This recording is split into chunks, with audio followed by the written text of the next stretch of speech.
Over 50 ships and 20 planes have vanished without a trace in this area. The Bermuda Triangle still sends chills down people's spines, and now it's given us another mystery. What could happen next? Scientists have discovered a strange new mystery under the North Atlantic, right beneath the Bermuda Archipelago. It's an infamous region. You must have heard about the Bermuda Triangle, right? It's a huge area in the North Atlantic, roughly between Florida, Bermuda, and the Greater Antilles, roughly forming a massive triangle. Experts haven't agreed on its exact boundaries yet, but it covers hundreds of thousands of square miles. You must have heard creepy stories about ships and planes disappearing in the triangle.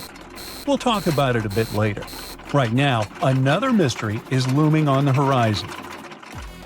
Below the island of Bermuda, researchers have found an enormous rock layer about 12.5 miles thick, and it's way thicker than anything like this anywhere else in the world. Now, normally the ocean floor has a crust at the bottom, and below that is the mantle. But under Bermuda, there's an extra layer right beneath the crust, inside the tectonic plate the island sits on. It's a totally unexpected structure, and scientists aren't sure how it could form. This discovery might explain a long-standing mystery about Bermuda itself. The island is located on an oceanic swell. That's a part of the ocean floor that's higher than its surroundings. Now, usually a swell like this comes from volcanoes, but there's no evidence of any ongoing volcanic activity there. Bermuda's last known eruption occurred 31 million years ago. That's why the discovery of this new rock layer is so important. It may be the clue to a baffling mystery. Researchers think the last eruption might have pushed mantle rock up into the crust. This rock then froze in place, forming a kind of raft that lifted the ocean floor by about 1,600 feet. And this giant frozen structure may be what keeps the Bermuda Archipelago on an oceanic swell, high above the surrounding ocean floor. You see, some island chains form because of hot spots deep under the earth. Hot rock rises from the mantle, melts, and creates volcanoes. When this happens, the ocean floor gets pushed up. But after that, as tectonic plates shift, islands slowly drift away from the hot mantle plume that created them. They cool down, sink under their own weight, and leave a trail of old volcanoes behind. Over millions of years, many of these once tall islands sink below the ocean. Some become underwater mountains. Those are called seamounts. And if erosion flattens their tops near the surface, they're called guyas. A perfect example is the Hawaiian Emperor chain. Hawaii's Big Island is still active and above water, but as you go northwest, the islands get older, smaller, and eventually sink below the ocean. Bermuda is different. Its swell hasn't gone down, even though it hasn't had a volcanic eruption in millions of years. To figure out this mystery, scientists used a seismic station on Bermuda. They looked at how waves from big earthquakes around the world traveled under the island at a depth of about 31 miles. They noted where the waves changed speed, and it helped them find a huge thick layer of rock under Bermuda. Interestingly, this rock is less dense than the surrounding material, acting like a raft, keeping the ocean floor lifted and explaining the island's swell. Research shows that the lava from Bermuda is low in silica, which means it came from a rock that is high in carbon. And the analysis of zinc in rock samples suggests that this carbon came from deep in the mantle. It was likely pushed there when the supercontinent Pangaea formed between 900 million and 300 million years ago. This is different from islands formed over hotspots in the Pacific or Indian Oceans. One of the reasons may be that the Atlantic is a younger ocean, created when Pangaea split, while the Pacific and Indian Oceans are older. And Bermuda's location, once at the heart of Pangaea, may help explain why it is so unique. Scientists are now studying other islands to see if similar rock layers exist or if Bermuda is truly one of a kind. Understanding extreme locations like Bermuda helps scientists figure out the normal and unusual processes that shape our planet. Now, the Bermuda Triangle itself has fascinated and frightened people for over a century. Officially, the Bermuda Triangle doesn't even exist. No world map marks it, and the U.S. Board on Geographic Names doesn't recognize it as a real region. But people still know about this location and fear it. Stories of unexplained disappearances in the area date back to the mid-19th century, but the phrase Bermuda Triangle didn't appear until 1964, when the region was described as a triangular stretch of ocean that had destroyed hundreds of ships and planes without a trace. In 1918, the USS Cyclops vanished without explanation while traveling from Brazil to Baltimore, taking 306 crew members with it. Decades later, in 1945, Flight 19 disappeared over the same waters, leaving no wreckage and no clues. American writer Charles Berlitz added fuel to the mystery in his 1974 bestseller, The Bermuda Triangle. He even linked the disappearances to the mythical lost city of Atlantis. But despite the stories, the Bermuda Triangle isn't unusually dangerous. Studies, including one by the World Wildlife Fund in 2013, show that it's not even among the world's 10 most hazardous shipping areas. The region sees heavy daily traffic by both sea and air, which makes it one of the busiest shipping lanes on the planet. So, why all the mystery? The Bermuda Triangle gets hit by tropical storms and hurricanes all the time. The Gulf Stream, a powerful ocean current, dashes through the area and causes sudden and extreme weather changes. Compass readings can get tricky here too. The agonic line, where true north and magnetic north align, sometimes passes through the triangle. And below it all lies the Atlantic's deepest point, the Milwaukee Depth. It plunges 27,500 feet into the Puerto Rico Trench. These factors combined can lead to accidents that will make anyone believe there's something mysterious going on in the region. No wonder people have always been wondering about what's going on there. A few theories emerged. Let's take a look at the most plausible ones. So one thing to consider is rogue waves. These are super big, sudden waves that pop up out of nowhere. They're at least twice as tall as the waves around them, like walls of water. They're really dangerous for ships and anything in the ocean. Add all those severe storms and powerful currents in the triangle, and you'll understand that a ship could get smashed in seconds in such conditions. Some scientists talk about methane bubbles coming up from the ocean floor. According to them, if enough of that gas hits the water at once, it actually makes the water less dense, and this can actually cause a ship to sink. Sure, this phenomenon doesn't happen all the time, but it's enough to make people nervous. Then there's the magnetic stuff. Back in the day, compasses would freak out in the Bermuda Triangle because true north and magnetic north sometimes line up here. So sailors get totally lost. GPS fixes that these days, but in the past, it caused serious headaches and led to rumors and urban legends. Plus, as we already know, the weather is severe in that area. Hurricanes, tropical storms, and the Gulf Stream can turn calm waters into a total nightmare in no time. But a lot of it is just human error, too.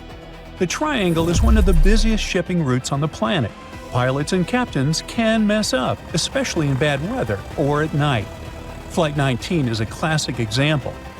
Once we mix heavy traffic with all those natural hazards, accidents are just going to happen. So even though the Bermuda Triangle is kind of scary, mostly it's just nature doing its thing. And we just need to deal with it. We still have a lot to explore and discover in that region, and we need to learn to navigate that area. If you draw up a map, trace a line connecting the island of Bermuda, Puerto Rico, Miami, and back to Bermuda, what do you get?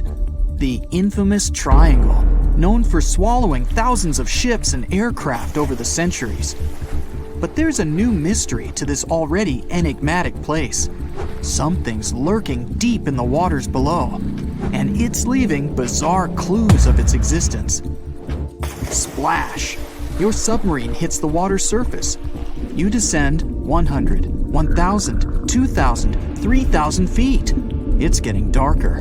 The sub's walls creak as the pressure grows. Over 1,400 psi. It's like the weight of a grand piano squeezing every square inch of your body from all sides. You've made it to your destination. All that's left is to spot the beast. Just in time, among the black void, you see a bright green glow off in the distance. It's getting closer. As it approaches, it gets bigger. This is it! The creature that's been leaving strange circular markings on fish, dolphins, whales, and even other sharks. Behold, the cookie cutter shark! Don't let its size fool you. It may be no longer than a bowling pin, but this creature is a parasite. It attaches itself to other marine animals using its neatly arranged serrated teeth. With one bite, it fills its belly, detaches, and goes on about its day.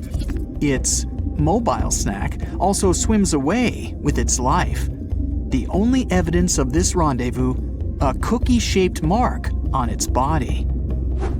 Don't assume you're safe in your submarine. These bold little guys have been known to go after subs too. You decide not to risk the shark punching a hole in the only thing keeping you from being squished to a pulp by the surrounding water. You journey on to meet other bizarre creatures lurking in the Bermuda Triangle. At twice the depth, you'll find the dragonfish. Unlike other deep water inhabitants, these things produce light in the infrared range. Blue and green is what other fish stick to. This gives the dragonfish a huge advantage. It provides itself with light that other marine dwellers just can't perceive. Things that want to eat the dragonfish can't detect this light, as well as the critters the dragonfish likes to feed on. A truly unique deep-sea dweller is the vampire squid.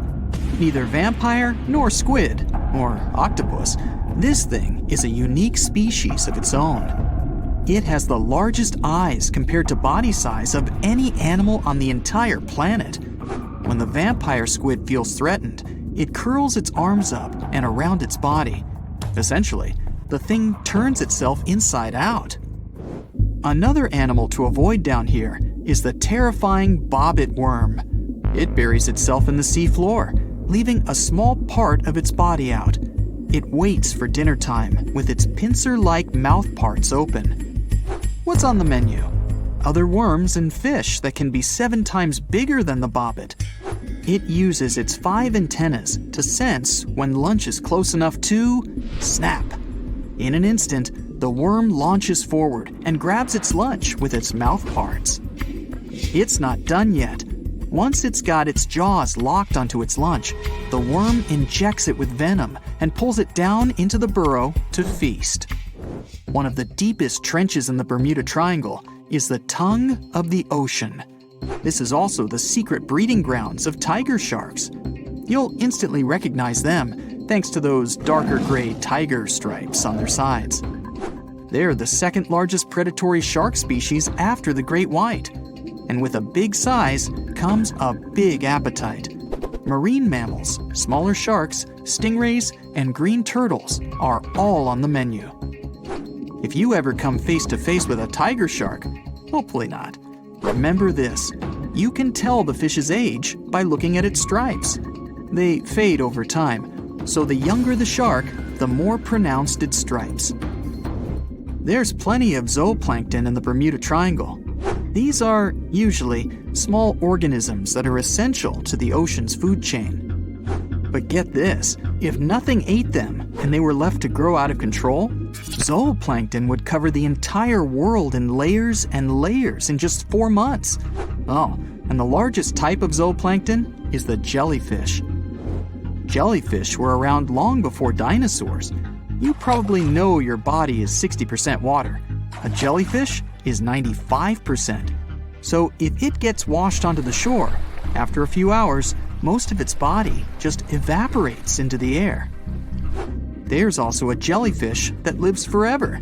The immortal jellyfish can revert itself back to its polyp stage and then grow again. Sounds like something from another planet, but it's no space jelly. Those do exist, by the way. Back in the 1990s, NASA raised jellyfish in space to see what zero gravity does to them. They were just fine living up there in the cosmos. When they came back down to Earth, though, they had trouble adjusting. The European eel hasn't been to space, but it is quite a globetrotter. It travels all the way from Europe to the Sargasso Sea, where the Bermuda Triangle is located. In the larval stage, it just drifts around the ocean for as long as 3 years sometimes. It's also the chameleon of the sea. Over the years, the European eel changes color, going from translucent to yellow to metallic silver. They're nocturnal and secretive, pretty much the ideal companion to have when you raid the fridge at midnight. A giant squid over half the length of a football field once washed up on a Florida beach. Researchers suspected this behemoth came from the Atlantic Ocean near the Bermuda Triangle. Giant squids are the longest invertebrates, meaning they have no backbone. They also have the biggest eyes on Earth, ever. They're as large as a soccer ball. Another creature found near the Bermuda Triangle is Sterer's cave shrimp. They were so good at keeping to themselves that no one knew these creatures even existed until 2011. Some female cave shrimps carry an impressive number of eggs along with them. Scientists discovered one female had around 2,000 eggs attached to her body. The Bermuda petrel is the national bird of, yes, you guessed it, Bermuda. It's the second rarest seabird on the planet. In fact, people thought it was extinct until 1951, when they spotted a few on the island. It has an eerie cry that'll send shivers down your spine. The Nassau grouper can only be found on the coasts of South Florida. This fish lies in wait and ambushes its lunch of other fish, crabs, and lobsters. It's sort of like a vacuum cleaner because it inhales its food through its huge mouth. The fish has a cool defense mechanism too. Like the chameleon, it changes color when it feels it's in danger. Sometimes it takes on a lighter or darker shade of its own color to blend in with the environment. So, you may spot a Nassau grouper, or you may not. If you happen to visit the Bermuda Triangle, you'll probably see a hammerhead shark. They use that iconic hammer-shaped head to pin their lunch, stingrays, onto the ocean floor. The shape of their head also gives them better vision. They can see almost 360 degrees all around, above and below them. Well, save for one blind spot right in front of their nose. The hawksbill sea turtle may not look intimidating, but this guy will eat anything it can get its bird-like beak around. Sea sponges, algae, and even venomous jellyfish. A lot of the stuff on their menu is inedible for most, but their body fat can absorb the venom and toxins, so they go unscathed. The Bermuda Triangle is also home to green glowworms. They're not really worms, but larvae. They produce that bright light from an organ near their tail. This light makes smaller creatures come toward them, making it easy for them to catch their lunch. Most of the time, they look pretty ordinary, but they have an oddly fixed schedule. Every third night after the full moon during the summer, at an exact time, the glowworm lights up. But back to more nightmarish creatures of the Bermuda Triangle. There's the goblin shark, known as a living fossil because it's the only one left of its animal family. It's only about the length of your forearm and looks like nothing special. But watch closely as its lunch gets too close. Boom! The shark's jaw shoots out of its mouth and grabs onto the unlucky creature. Once the teeth have locked in, the jaw goes right back in the shark's mouth. And yes, you share the planet with this thing. More than 50 ships and 20 planes have disappeared in the Bermuda Triangle since the middle of the 19th century. This region isn't put on any paper map and is not an official region of the Atlantic. This massive water area is located not far from the southeastern coast of the US and still scares many sailors. But you aren't afraid and want to prove that there is nothing special in this place. You sail to the center of the Bermuda Triangle on a small fishing boat. You turn off the engine and wait. Several hours pass. The sun goes below the horizon. Night comes. You're about to return to the shore, but suddenly, it becomes too quiet. Then, you hear a splash of water. You look overboard and see hundreds of fish swimming to the surface. Something big scared them away. Something that comes straight from the depths. The next second, you notice big sparkling eyes and long tentacles reaching for the boat. It seems that one of the most terrible myths about the Bermuda Triangle turned out to be true. A huge squid dragging ships to the bottom. Stories about these squids appeared long before the emergence of the Bermuda Triangle myths. For centuries, sailors from Norway and Greenland told stories about a scary sea monster, the Kraken. In those stories, the Kraken broke the decks of ships with its giant tentacles and dragged them to the bottom.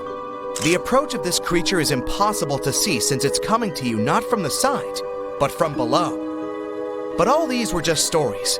Only in the 19th century, scientific evidence of the existing of these monsters appeared. A beak of an unknown squid was found on the coast of Denmark. The size of the find was about 3 inches in diameter, which is about the size of a human palm. Then, it became clear that the Kraken was real, and it's just one variety of giant squid. Since then, more than 21 species of giant squid have been described, but the first video with this monster was recorded in 2004 in the waters of North Atlantic, not far from the Bermuda Triangle. Marine biologists used a lure to draw the squid out of the depths. The huge monster was about 30 feet long, which is about half a subway car. It suddenly appeared out of the ocean darkness and quickly attacked the lure, squeezing it with its tentacles. After that, many cases of squid have been recorded on photos and video. Huge squids were washed up on the shore, swam past ships. According to some records, the largest monster ever found was 59 feet long and weighed almost a ton. This is the size of a big bus. Some scientists believe that giant squids can reach 150 feet in length, which is almost twice the size of a basketball court. But the big size is not enough to sink a ship. The first thing that helps squids do this is the surprise effect. Squids come from the depths, which mean they can be seen from the deck, but the monster can see a boat from afar. It has the biggest eyes in the world. One eye is about the size of a basketball. The eyesight of a giant squid allows them to see prey in the Black Sea depths and from a big distance. Most sea creatures on the planet can't see in such conditions. So, the squid notices your ship and decides that it's food. It quickly approaches the boat and attacks with its tentacles. The squid has 8 limbs and 2 extra longer tentacles the monster uses to bring food to the beak-shaped mouth. The others are covered with dozens of suction cups filled with sharp teeth. Nothing can escape if the squid grabs it. The squid wraps its tentacles around your boat. With the teeth on each arm, it bites the deck. 2 long tentacles can grab you while you're running around in panic. The squid can rock the ship from side to side until one of its parts sinks in the water. You fight off 2 long tentacles and fall off your feet. The squid's 8 arms are squeezing stronger. You can hear the boat's hull cracking. The squid is big, but still can't sink a large metal object. Possibly, it couldn't have sunk huge ships that disappeared in the Bermuda Triangle. You see how the squid swims away into the depths. You're lucky this time, but you definitely wouldn't handle 2 such monsters. The existence of giant squids was proven more than 150 years ago, but people still don't know anything about them. The fact is that they are some of the most elusive creatures on Earth. They swim fast, spending most of their time at depths of 1,300 to 3,000 feet. To descend there, people need sturdy submarines and bulky equipment that create a lot of noise. The squid will notice them much earlier and swim away. Scientists don't know anything about their behavior, social life, habits, or a distance they swim during the day. And most importantly, we don't know how many of them are hidden in the water. The ocean is only 5% explored. It's possible that millions of giant squids swim in the sea depths. Just imagine hundreds of giant tentacles reaching out to a group of ships sailing through the Bermuda Triangle. In the past centuries, they could easily sink an entire fleet, since the ships were made of wood and were lighter. Squids wrapped decks with their strong tentacles, made holes in the ship's bodies with their sharp beaks. Toothy suction cups could break the mast and tear the sails. The water was filling the holds and slowly rising to the deck. The ship sank in a matter of minutes. Survivors reached the shore and told everyone about huge monsters. This is how the legends of the Kraken appeared. Fortunately, now people have sonars and equipment for monitoring the sea space. You start the engine to swim to the shore and notice that about 30 tentacles are reaching out to you from the water. 3 giant squids squeeze the boat from all sides and pull it down. It looks like there's no way out. You look overboard and see black eyes looking right at you. At this moment, you find a solution. Squids spend their whole life in darkness and are afraid of the light. Fortunately, you have a signal rocket. You use it to scare the monsters away. Squids go back down into the water, but apparently not for long. You release a few more rockets into the ocean and scream in fear. The red light illuminates the sea darkness, and you see hundreds of moving tentacles. They quickly swim away from the fire to a safe distance. At full throttle, you're sailing to the shore and releasing all the signal fires into the water. You don't give the squids a chance to get close to you. Finally, you get to land, confident that you will never return to this place. The bad news is, these creatures swim not only in the Bermuda Triangle. People found giant squid in the oceans all over the world. Yeah, it's possible the giant squid is the main reason for the disappearance of ships, but this doesn't make the Bermuda Triangle a unique place. Boats and cargo ships disappear all over the Atlantic Ocean. The Triangle is not even included in the top 10 of such places. Also, this area is one of the most popular shipping routes of the Atlantic. And the more ships sail in one place, the more ships are lost. Many scientists believe the reason of the disappearances here is strong storms and hurricanes. Bermuda is located in an area of high pressure, which diverts thunderstorms towards the Triangle. The waves reach such sizes here that they can turn ships over. Thunder and frequent flashes of lightning disable planes. The Earth's magnetic field is weakened at the location of the Triangle. This field works as a shield, which repels solar particles. Here, solar radiation passes through the upper layers of the atmosphere and can negatively affect the electronics operation. Also, there is a theory that says that the Bermuda Triangle is the center of a magnetic anomaly. But scientists made many checks of the magnetic map of this region and haven't found any oddities. You probably saw a viral video where YouTubers hid a huge treasure in the Bermuda Triangle, and a random guy dared to go after it. He scored $10,000, but let's be real, his biggest win was getting out of there alive.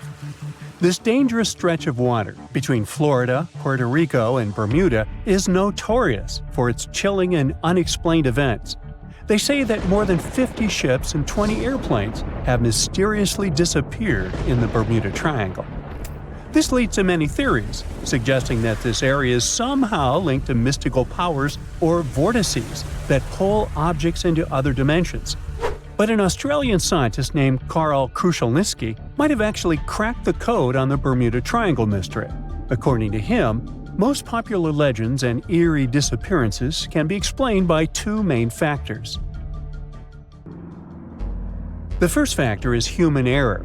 One theory debunked by Kruszelnicki was about the doomed Flight 19. Back in 1945, a group of 5 planes from the U.S. Navy took off on a routine training mission from Florida. Everything was going well until, 90 minutes into the flight, the troop commander reported that they were lost, and then, poof, they just disappeared. One of the largest air and sea searches in history was conducted to find them, but to this day, no one has found any trace of Flight 19 or the 14 men on board. What still makes people scratch their heads about this event is that the weather conditions when they took off were actually great.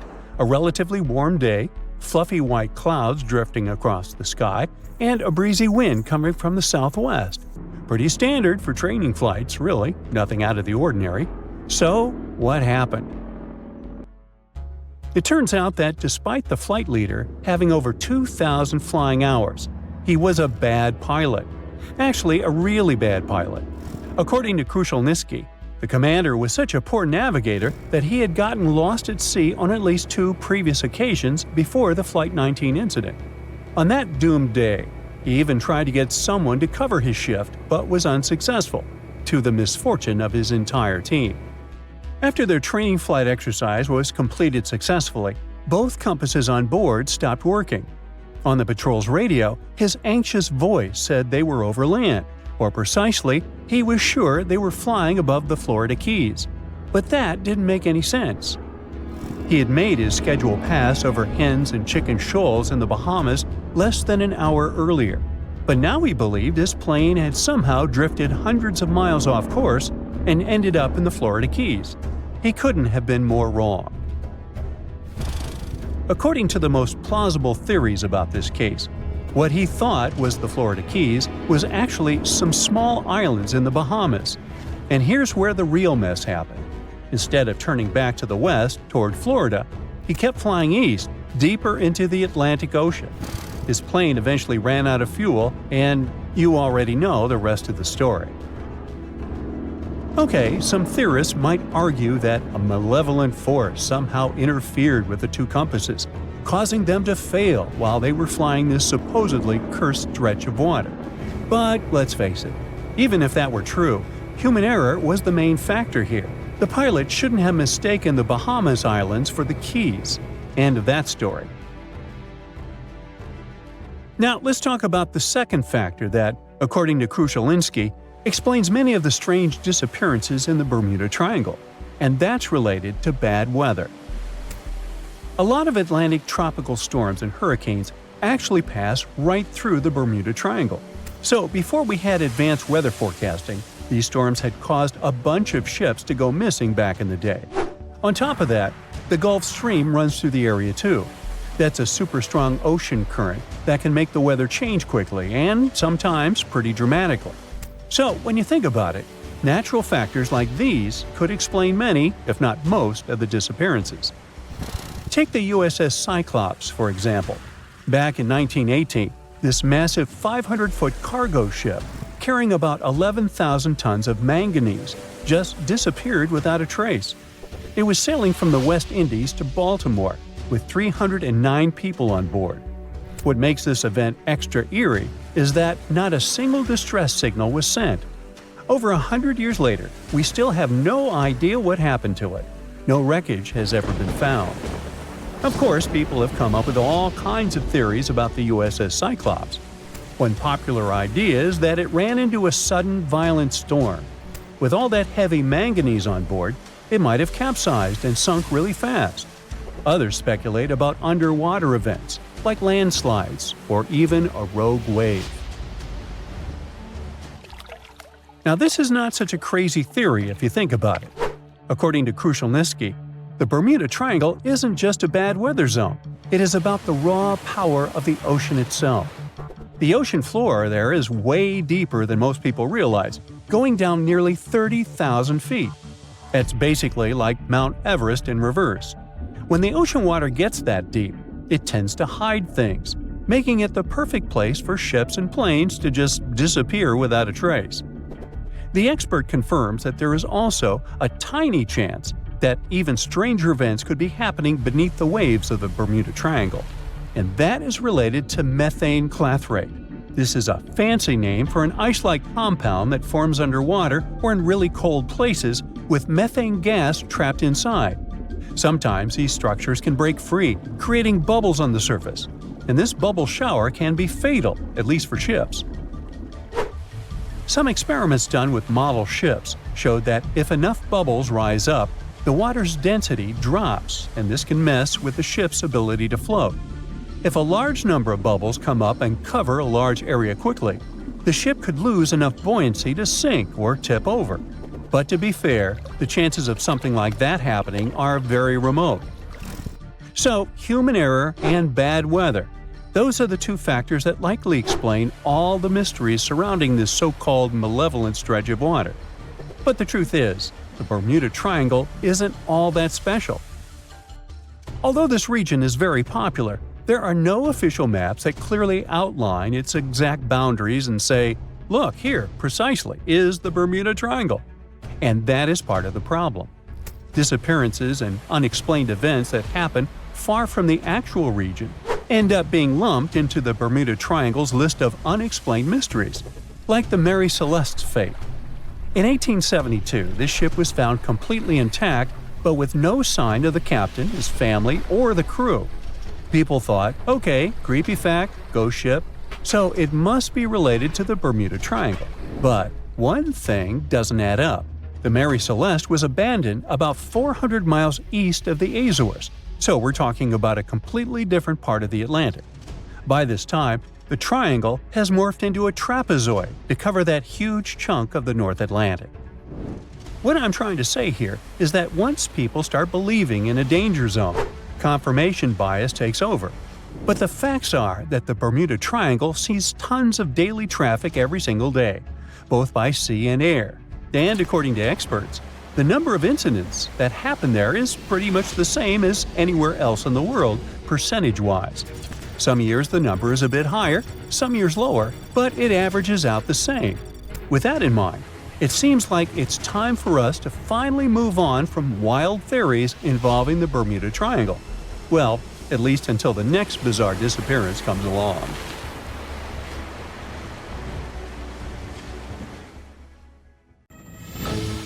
As an experienced sailor and the first man to ever sail non-stop on his own around North and South America, Matt Rutherford has seen a lot during his voyages.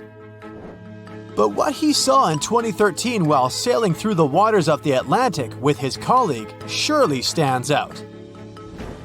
Some 800 miles off the coast of Bermuda, not far away from the famous Bermuda Triangle, they noticed a boat that seemed to be moving by itself. The sails weren't up and the motor wasn't running. The sailors decided to check if there was someone who needed their help aboard, so they moved closer to the mysterious ship. Once they got there, things only got weirder, as they realized there wasn't a living soul aboard. Rutherford started filming to document their discovery. The boat looked so awfully abandoned that they expected to find some pretty scary things in there. But it didn't stop Rutherford from searching the vessel. The boat, which turned out to be named Wolfhound, looked like an upscale one, probably costing hundreds of thousands of dollars. It was pretty weird to find it floating by itself in the middle of the ocean. It seemed like whoever abandoned it was leaving in a rush. There were clothes and other personal belongings all over the main cabin. Some parts of the ceiling had fallen and some drawers had popped open. The brave sailors decided to tow the ghost ship back to Bermuda. It wasn't easy because Wolfhound was bigger and heavier than their boat. After days at sea, the crew was running low on fuel and asked a passing freighter to stop and give them some gas. They kept pulling Wolfhound until the tow line got wrapped around the rudder and they realized they could get stranded in the Bermuda Triangle. So they had to abandon the ship. What really happened and how Wolfhound ended up in the middle of the ocean will probably remain a mystery. Rumor has it that it belonged to a member of the Royal Irish Yacht Club. The ship was going on its first voyage from Connecticut to Bermuda and then Antigua. It got in a terrible storm around 400 miles away from Delaware. The winds were so strong that the yacht suffered 2 knockdowns. A Greek cargo ship rescued the crew. They left the ship with an emergency beacon on. The rescued crew members shared that they saw the ship sink, which only adds more questions to the story. How did it get back to the surface? Does the Bermuda Triangle have anything to do with that? Christopher Columbus himself reported some unusual compass activity going on in this mysterious area while he was on his way to the New World. Despite the stories of more than 50 ships and 20 planes disappearing in the area, it remains one of the most heavily traveled shipping routes in the world. Some skeptics believe that this fact solves the Bermuda Triangle mystery. It could make sense because the busier the area, the more accidents happen there. But then again, it's not the number of disappearances that makes the place so mysterious. It's the lack of explanation and wreckage lost for good. The first ever confirmed ship to vanish in the Bermuda Triangle was the USS Pickering. In 1800, it departed from the US on its way to the West Indies. The ship sailed into the Bermuda Triangle along with its 90-man crew. No one ever heard anything from them ever since. The popular explanation is that the ship was taken out by a storm. But because no one found any wreckage, we'll never know for sure. The largest ship that has ever disappeared in this mysterious area was the USS Cyclops. In March 1918, carrying a crew of 306 people, the USS Cyclops left Barbados and headed home to Baltimore. The ship passed through the Bermuda Triangle on its journey and vanished into thin air, or rather, water. The Cyclops never sent any distress signal and disappeared without any explanation or trace. The Bermuda Triangle isn't the only place in the world where ships go missing or mysteriously resurface. One of the most famous ghost ship stories would be of SS Bechimo. The large cargo steamer was built in Sweden. On October 1st, 1931, it got caught in pack ice.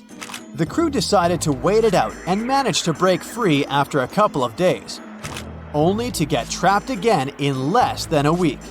This time, they didn't manage to make it out. A rescue team went by air to save 22 of the crew members. 15 other members stayed in a wooden shelter they built not far away from the ship. Their plan was to wait out the winter and get back aboard. At the end of November, a strong blizzard was rushing through the area. When it was over, Bechimo seemed to have gone away with the storm. The captain decided it must have broken and sunk, but a few days later, a local hunter informed them that he had seen the ship around 45 miles away from their camp. The crew managed to find the ship and took the most valuable cargo from its hold. They had fears that Bechimo wouldn't live through that rough water, but it did manage to survive after all. Once the ice was gone, it floated away and ended up drifting along the shores of Canada and Alaska. Many people reported seeing the ghost ship in an open sea. Some even tried to board it to save the ship, but the weather didn't allow it to happen. The last time someone saw SS Bechimo was in 1969, 38 years after its crew had left it. It could still be drifting somewhere in the ocean. The story of MV Hoita happened in the South Pacific. The ship was originally a wooden luxury yacht. After serving for 20 years to various owners, it became a merchant ship. In 1959, it set on a trading voyage that was supposed to last around 2 days. When it didn't reach its destination on time, no one was worried at first, as things happen in the open waters. After another day, and no distress signals from the Hoita, it was obvious that something serious was going on with it. There were 25 people aboard, and their families wanted to find them. A search and rescue crew worked for 6 days looking for the ship, or at least its wreckage, in an area of nearly 100,000 square miles. That's 1.5 times as big as Florida. Sadly, the mission had come back with no results. It seemed like Hoita had disappeared without a trace. A month later, another merchant ship noticed Hoita drifting in the ocean, miles and miles away from its original route, and none of the crew members or passengers were on board. The cargo had also disappeared. The lifeboats were also gone, so the people must have escaped the ship hoping to save themselves. It turned out that the crew had been trying to get help as they tuned the radio to the International Distress Channel. But the damaged cable didn't let them send the signal any further than 2 miles. It also looked like when they were leaving the ship, the crew took the logbook with them, and we still don't know what exactly happened to Hoita. Family members of those who were on board are still looking for answers. One professor claims it must have been a corroded pipe that leaked and flooded the vessel, but we'll most likely never know for sure. In the Pacific Ocean, near Japan, there is an area nicknamed the Devil's Sea. It's believed to be one of the 12 vile vortices around the Earth. Some people claim that vile vortices have weird things going on in them because the pull of the planet's electromagnetic waves is stronger there than anywhere else. The most famous ship that disappeared in the area was a fishery patrol vessel in 1952. The ship went there to investigate the vessels that went missing previously and disappeared along with 31 crew members. Scientists who don't believe it was a mysterious disappearance blame the underwater volcano eruption for what happened. The airplane involved was a Beechcraft Bonanza single-engine aircraft. On board, pilot Bruce Gurnon had 2 passengers, his father and business partner. They took off from Andros Island in the Bahamas and headed northwest for the Florida coast. It was December 4, 1970. If you draw up a map, trace a line connecting the island of Bermuda, Puerto Rico, Miami, and back to Bermuda, what do you get? Yes, it's a triangle, a sinister polygon known for mysteriously swallowing over 2,000 ships and 200 aircraft over the centuries.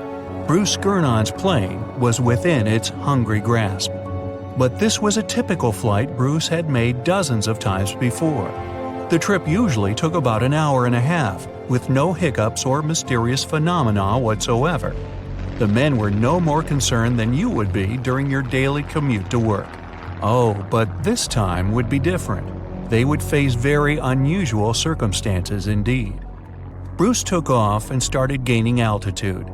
Strange things started happening right from the get-go. At an altitude of about 1,000 feet, he noticed a small cloud up ahead.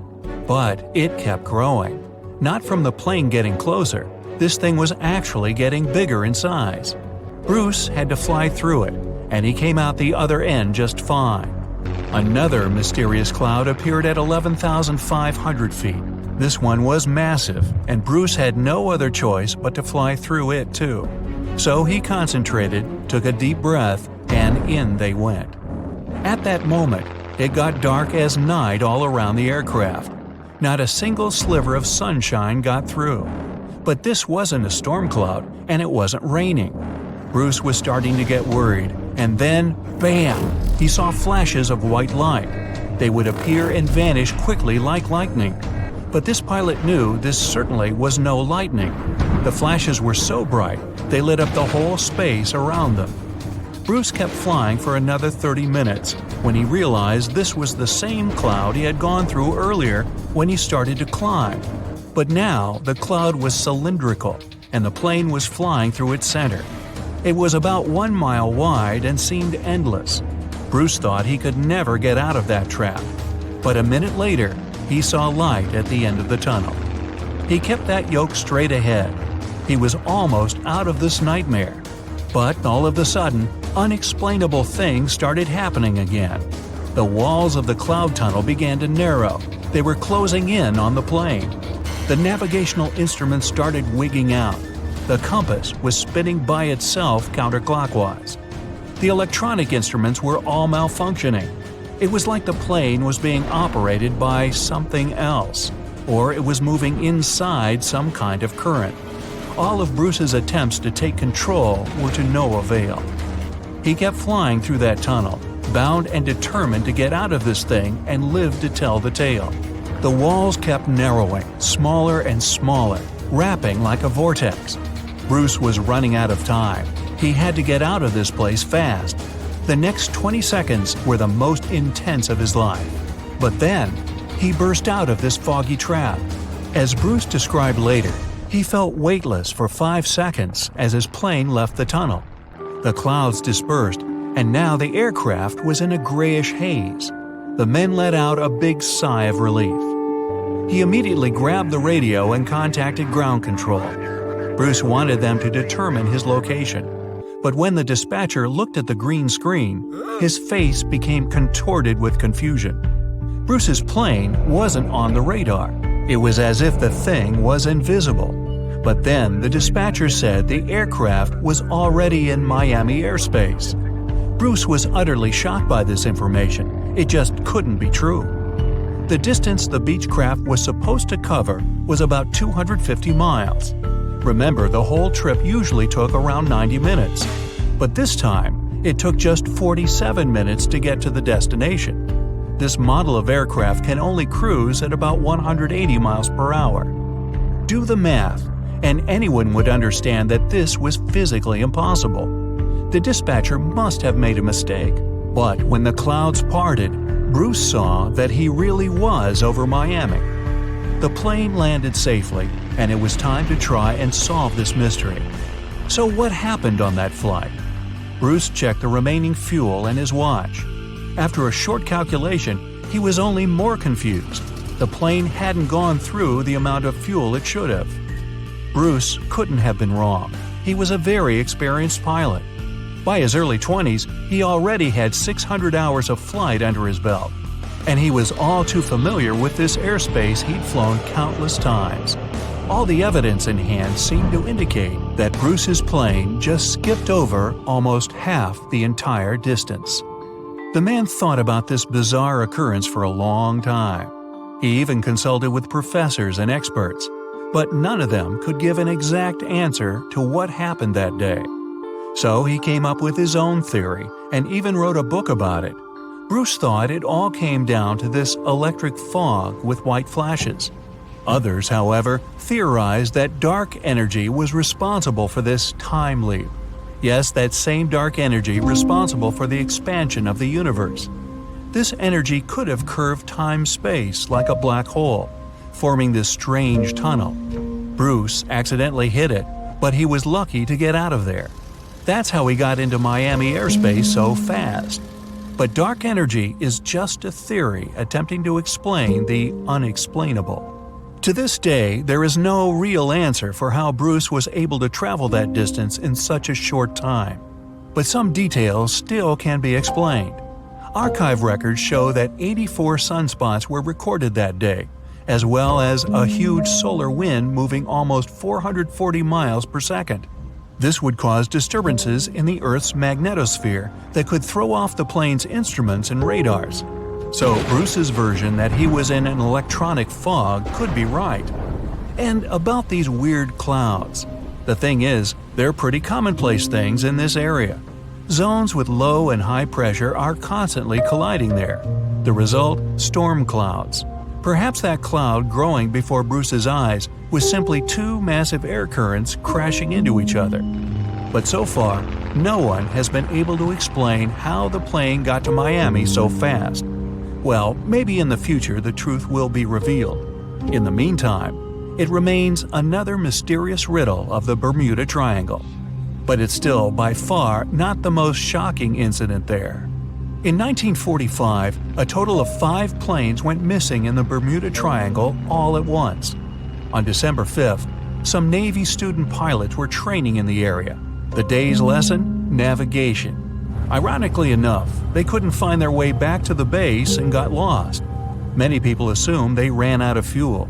This is likely to have caused the incident, but the circumstances were very strange. The students were under the supervision of an experienced lieutenant who had 2,500 flight hours. He would never let a bunch of newbies go so far that they'd get lost.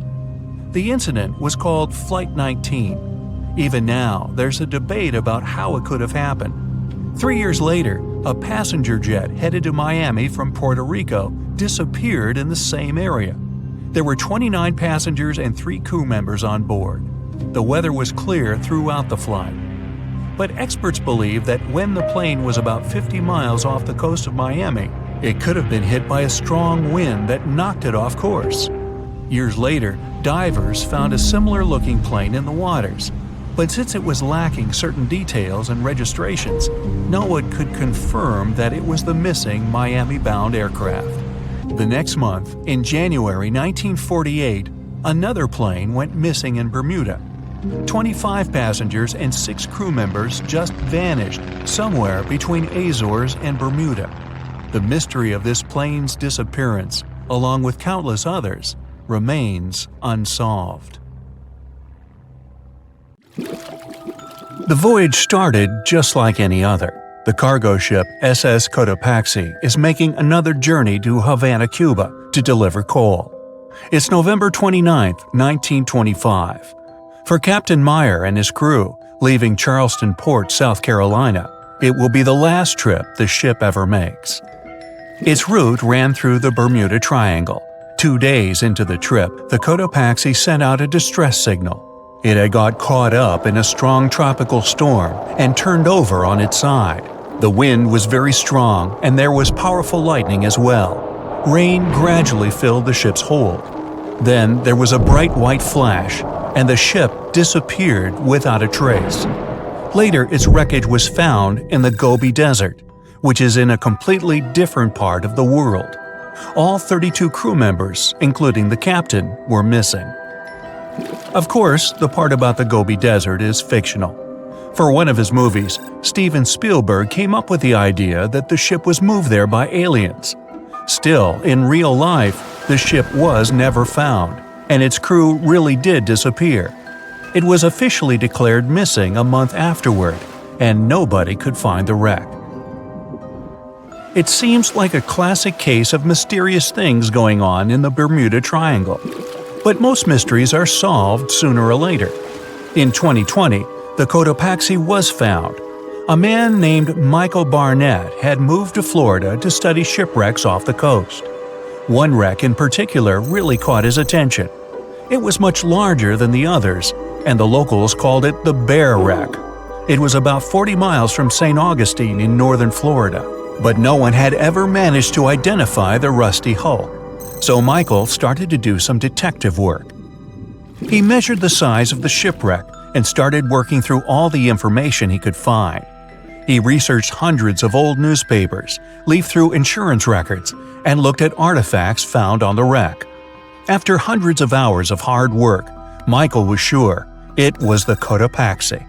But a few years before, there had been a rumor that the same ship had been found off the coast of Cuba.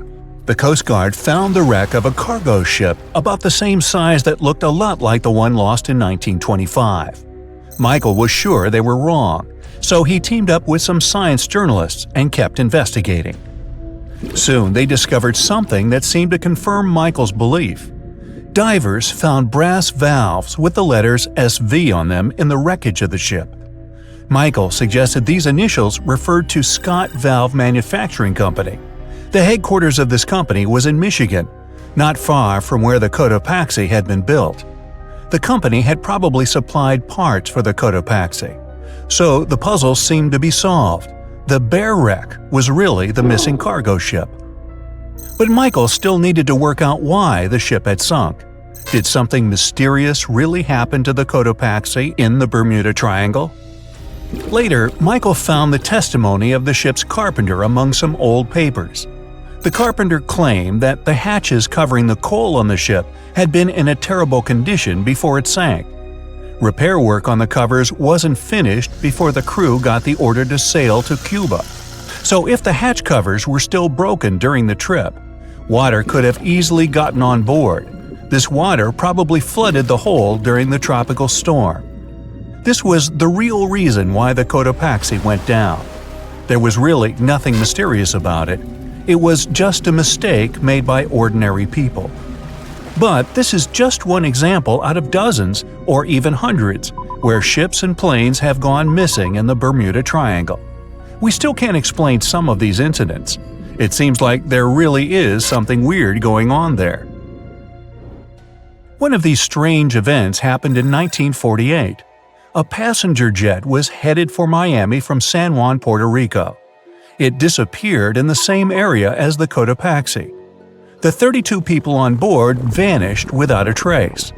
The weather was clear throughout the flight, but experts think that when the plane was about 50 miles from the coast, it could have been hit by a strong wind that knocked it off course. Years later, a similar plane was found in the area of the Bermuda Triangle, but because no one could work out the registration, it was impossible to say for sure if it was the same one. Something even stranger occurred not long before, in 1945. 5 planes went missing all at the same time. Some trainee pilots were practicing their navigation skills. But when they'd finished, it seems they couldn't find their way back home and disappeared. Many people assume they just ran out of fuel. This seems likely, but still, the circumstances were really strange. The trainees were being supervised by an experienced pilot who had 2,500 hours of flight time. He would never have let a group of newbie pilots get that far away from their base. Even now, people still debate what could have happened. Some insist the pilots ran into something supernatural out there in the Bermuda Triangle. But who knows? And here's another freaky thing that happened there which no expert has been able to explain: time travel. In 1970, Bruce Gernon was flying a plane from Andros Island to the Florida coast. When he was at 11,500 feet, a giant cloud appeared in front of him. It kept getting bigger and bigger, and he had no choice but to fly through it. As soon as he did, the plane was surrounded by darkness. It was as if the day had turned to night in a split second. Suddenly, Bruce began to see white flashes of light around him. They were so bright that they lit up the entire sky. But they weren't lightning bolts, although he couldn't really explain what they were. The plane continued through the strange cloud for almost a half an hour. Bruce noticed that the cloud changed shape during this time. The space around the plane turned into a tunnel. Then the tunnel started narrowing. Bruce became really tense as he tried to cope with the plane's controls. All his instruments and navigation equipment were going crazy, and the electronics stopped working. Then, a white light appeared at the end of the tunnel. Just like in the movies, the plane escaped the closing cloud tunnel at the very last second. Everything was fine, but now Bruce found himself in some white fog. He had no idea where he was. Then he managed to contact ground control. He was shocked when he learned that his plane was already in the airspace above Miami. It seemed that something impossible had happened. Bruce was meant to cover a distance of about 250 miles during the flight. This usually took 1.5 hours, but he had managed it in just 47 minutes, almost 2 times faster than normal. When Bruce landed, he went to check the amount of fuel left in the tank. It turned out he'd used up a lot less than the normal amount of fuel as well. Could there be a logical explanation for the time-traveling plane? Well, records show that a large number of sunspots were detected on the surface of the sun that day, and there was a strong solar wind. This could easily have made the electronics and devices on the plane go crazy. But what about the mysterious cloud? The Florida coast is a place where 2 large air currents meet. One has a high pressure and the other is a low pressure one. This causes a lot of storm clouds in the area. But people still debate how Bruce was able to cover the distance so quickly. Some people say that some kind of mysterious dark energy was involved. Others say it was a gravitational anomaly that curves space and time. Others think that Bruce is just a fraud. We still don't know the truth. So, is there really something supernatural about the Bermuda Triangle? Or is it all just coincidences and made-up stories? The truth is that no more planes and ships disappear in the Bermuda Triangle than anywhere else in the world. Ah, the Bermuda Triangle. Such a lovely spot. Well, it's also known as the Devil's Triangle. Sailors and pilots around the world have been scared of this place for a long time. Stories of missing ships and planes have made plenty of people think it's an area of paranormal activity.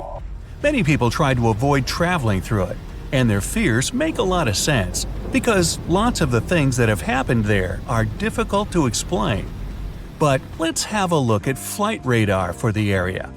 The Bermuda Triangle is where the Caribbean islands are, and they're very popular places for people going on vacation. Millions of tourists visit these places every year, and they travel there on ships and planes. Plenty of small airplanes and boats constantly travel between the remote islands, and they don't encounter any spooky stuff. So you can be sure that all of the planes on this map are going to reach their destinations in one piece. But the myths about the Bermuda Triangle must have come from somewhere. So far, scientists and researchers haven't managed to explain some of the incidents that happened there. So let's deal with all the rumors and investigate some of the weirdest things that have gone on in the Bermuda Triangle. Mysterious things took place there even before we had modern satellite navigation systems. Pilots and the captains of ships used to navigate with compasses and maps. This is where people noticed the first strange thing about the Bermuda Triangle. Many old sailors claimed that their compasses just used to go crazy in this area. Their needles would just spin around or point in the wrong direction. But there's actually nothing creepy about this. There's a magnetic anomaly here, which is created by metal underground. Compasses react to magnetic anomalies in strange ways. They can be found all around the world, and scientists know a lot about them. Plus, because ships and planes now have modern technology, they're no longer a danger to navigation. The Gulf Stream also runs through the Bermuda Triangle. Think of it as a river that flows within the ocean. Its current can reach a speed of 6 feet per second. This means it can probably be blamed for pushing some ships that pass through there off course. When they stray from their paths, it's pretty easy for these ships to get lost. But what's also important here is that the air of the Gulf Stream mixes with cold air, and the difference in pressure can cause severe storms. Some people think that these storms can become so powerful that they just demolish any ships and aircraft that are nearby. A lot of newbie sailors and pilots don't take this into account when they travel through the triangle. By the way, this is why it also gets called Hurricane Alley. Other people have more unusual explanations for the Bermuda Triangle, though. There's a theory that it's a favorite spot for visiting aliens from outer space. All the people that went missing there were actually taken by the aliens for their experiments. Hey, like I already said, lots of folks like this area for vacations. Other people think that the triangle was home to the ancient civilization of Atlantis a few thousand years ago, in a place where the modern Bahamas are now. They say this civilization was mysteriously absorbed by the Bermuda Triangle. The theory is that the triangle is basically a sort of portal to another dimension, and all the missing ships and planes were sucked into it. All these ideas are probably just myths, though. It's more likely that the tough weather conditions are what's really behind the mystery of the Bermuda Triangle, along with simple human mistakes. But the experts still can't explain a few incidents that happened there, including one that apparently involved time travel. It all happened in December 1970. Bruce Gernon was flying a plane from Andros Islands to the Florida coast. When he was at 11,500 feet, a giant cloud appeared right in front of him. It got bigger and bigger, and there was no way he could fly around it. Instead, he had to go through it. As he flew inside, the plane was surrounded by darkness. It was as if the day had turned to night in a split second. Suddenly, Bruce began to see white flashes of light all around him. They were so bright that they lit up the entire sky. But they weren't lightning bolts, although he really couldn't explain what they were. His journey through the strange cloud lasted almost half an hour. During this time, the cloud changed shape. The space around the plane formed a tunnel, and then the tunnel began to get narrower. All the instruments and navigation equipment in the plane started going crazy, and the electronics stopped working. Bruce tried really hard to stay calm as he struggled with the controls. Then, a white light appeared at the end of the tunnel. The plane escaped the cloud tunnel just before it closed. Everything seemed fine, but now Bruce found himself in some kind of white fog. He had no idea where he was. He managed to contact ground control and was shocked when they told him his plane was already in the airspace above Miami. Something impossible had happened. Bruce's plane was meant to cover a distance of about 250 miles during the flight. This usually took about 1.5 hours, but he'd managed it in just 47 minutes, about 2 times faster than normal. When he landed, the pilot went to check the amount of fuel left in his tank. It turned out that he had used up a lot less than the usual amount of fuel. How could this have happened?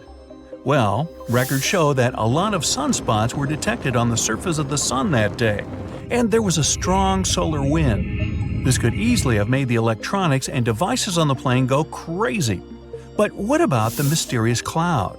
Just like the rest of the Bermuda Triangle, The Florida coast is a place where two large air currents meet. One has high pressure, and the other is a low pressure one. This causes a lot of storm clouds in the area. But people are still trying to work out how Bruce was able to cover the distance so quickly. Some people say that a kind of mysterious dark energy was involved. Others believe it was a gravitational anomaly that curved space and time. Others think Bruce is just a fraud. We still don't know the truth. Something just as weird happened in 1945. 5 planes went missing all at the same time. Some trainee pilots were practicing their navigation skills out over the sea. But when they'd finished, it seems they couldn't find their way back home, and they disappeared. Many people assume they just ran out of fuel. This seems likely, but still, the circumstances were really strange. The trainees were being supervised by an experienced pilot who had 2,500 hours of flight time. He would never let a group of newbie pilots get that far away from their base. Even now, people still debate what could have happened.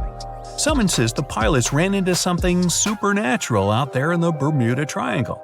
But who knows?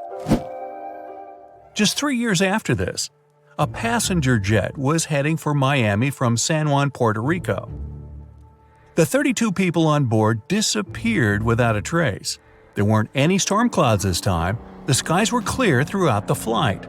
But experts think that when the plane was about 50 miles from the coast, it could have been hit by a strong wind that knocked it off course. Years later, a similar plane was found in this area of the Bermuda Triangle. But because no one could work out the registration, it was impossible to say for sure if it was the same one.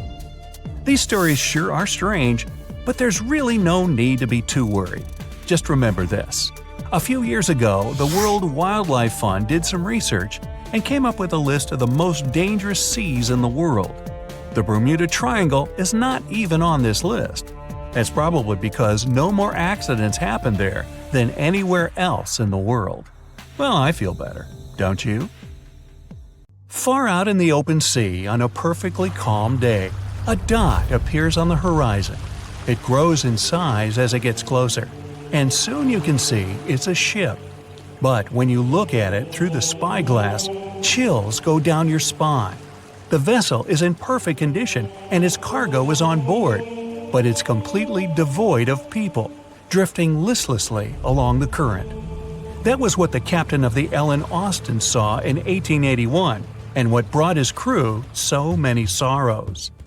In December of the previous year, the Ellen Austin, a big 210-foot-long ship, left the port of Liverpool to make its trip to New York.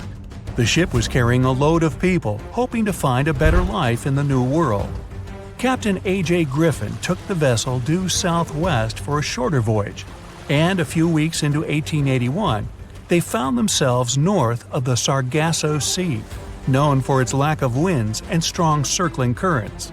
Ships that got caught in those could lose control and keep on drifting in circles until they were dragged into the center. From there, they'd be incredibly lucky to get back past the currents, but more often than not, they stayed in the desolate desert of the sea forever. Worse still, the area belonged to the notorious Bermuda Triangle, which was already known to take down ships and make them disappear without a trace. The ship's crew were nervous, afraid of being in such a dangerous area so close to a sea that could bring them to a standstill.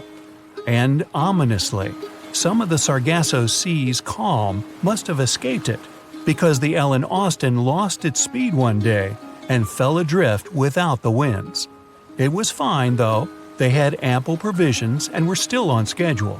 Captain Griffin was walking around his ship, giving orders in a voice full of calm authority, and both his crew and passengers trusted him completely. But then, the lookout shouted from above that a ship was in sight. And indeed, when the captain looked in the direction the man was pointing, he saw a small schooner moving slowly into view and towards the Ellen Austin. As it came closer, it became apparent that the way the strange vessel moved wasn't right. The captain frowned and examined it through his spyglass. The schooner was untouched, but eerily silent. There wasn't a single soul on board. Derelict ships weren't that rare in the Atlantic at the time, but neither were pirates. Captain Griffin decided to wait and watch. After 2 days, the schooner was as quiet as always, and Captain finally thought it was fine to move in. He took a small team of sailors and boarded the stranded ship. There was nobody there indeed, but luck seemed to be on Griffin's side. The precious cargo of mahogany wood was still in the holds. The captain returned to the Ellen Austin and ordered his select men to take the smaller ship along to New York. The crew's spirits arose with the prospect of riches awaiting them upon arrival. When the winds blew strong again, the Ellen Austin continued its voyage, with the unnamed vessel tagging along. But after a couple of days, the ships were caught in a powerful storm and got separated. The wind, rain, and waves beat them for several days in a row. When the weather finally cleared, Captain Griffin ordered to find the schooner. They searched for another day until they finally found it adrift, way off the course. Griffin hailed his men on board the smaller ship, but no one answered. A party of sailors went to investigate and returned with their faces white with fear. The whole prize crew went missing in the storm. The captain wasn't one to lose such a valuable find, though, and ordered another team to take control of the schooner. Reluctantly, the sailors obeyed, and the two ships continued their voyage. They agreed to stay as close as possible to one another and ring their bells at set intervals at night to let each other know they were fine. Several nights went all right, with bells ringing reassuringly every hour. But one day, a thick blanket of fog fell on the sea and almost completely blocked their vision. The ships went on regardless and started sounding their bells earlier. When night came, the fog was still there, but the bells were the sound of life. Until they stopped. Captain Griffin rang the bell once, then twice. No answer. The crew lit the fires and looked out into the sea intently, but the fog hadn't lifted, and they couldn't see a thing in the swirling abyss beyond the ship's board. Nobody could sleep that night, and they waited in silence until the break of dawn. The first rays of sun made the fog slowly disperse, and the whole crew went to the edge of the deck with heavy hearts. There was still hope in them, until the last strands of the mist went away, revealing a vast, calm, and most importantly, empty ocean. The nameless schooner was gone, and so was the second team of the Ellen Austin sailors. The ship sailed the rest of the way to New York in grave silence. Once it arrived at the port, the passengers were only too happy to leave the vessel, and no one so much as turned their head as a goodbye. That was the ship's last voyage as the Ellen Austin.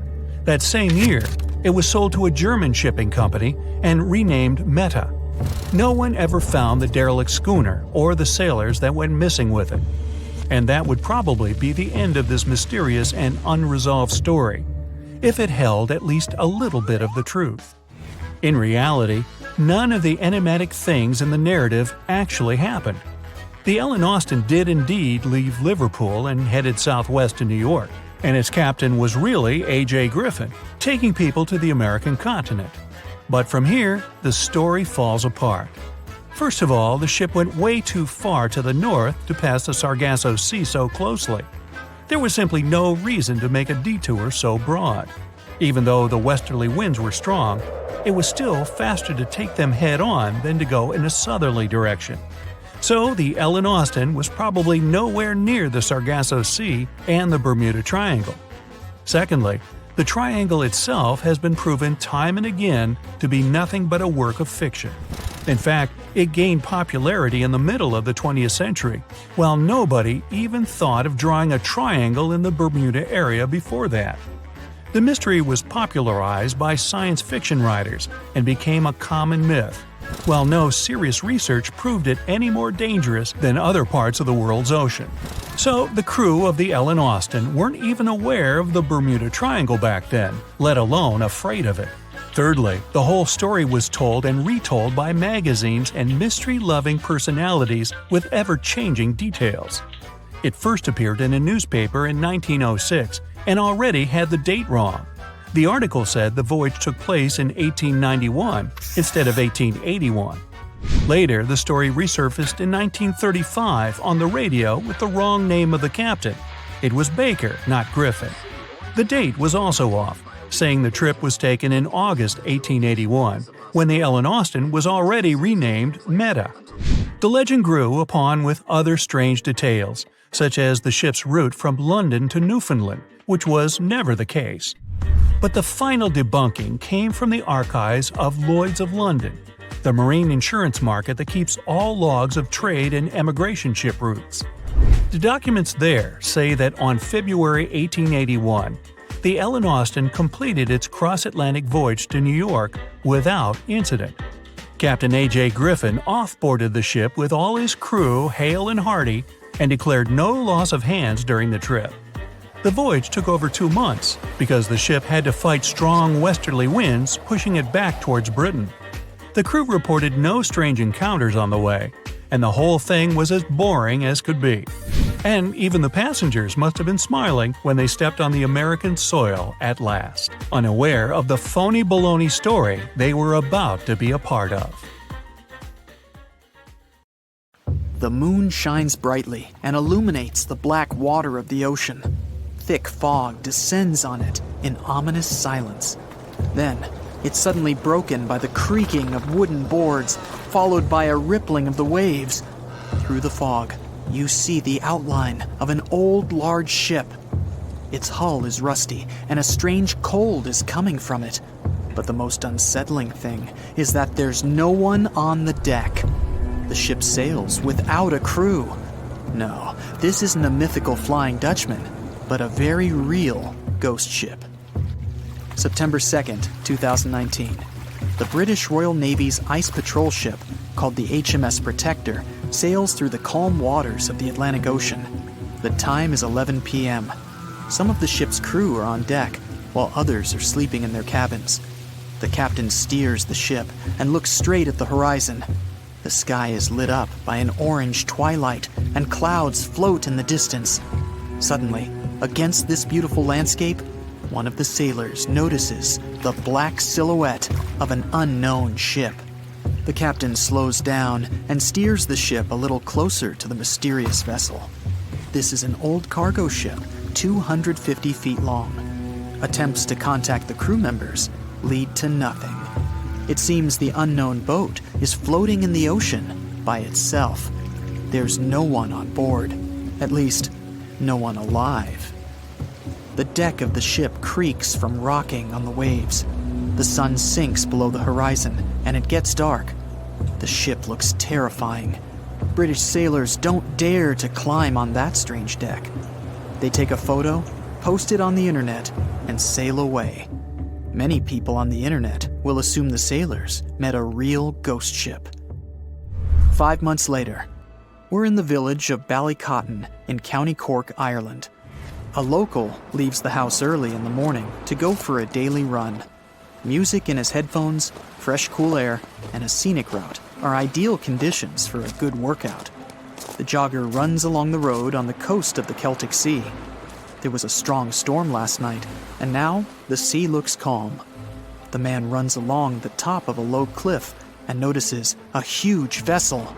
An old rusty cargo ship 250 feet long lies on the beach, right among the rocks. No people on board. It seems the ship has been here for ages, but the local is sure this vessel wasn't here yesterday.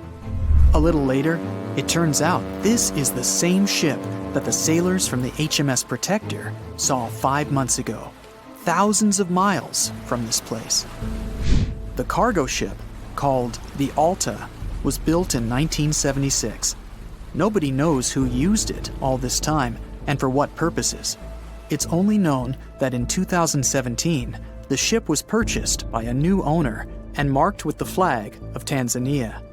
It's important to say that almost all cargo ships are equipped with AIS, Automatic Identification System, which is needed to track ship movements in the ocean.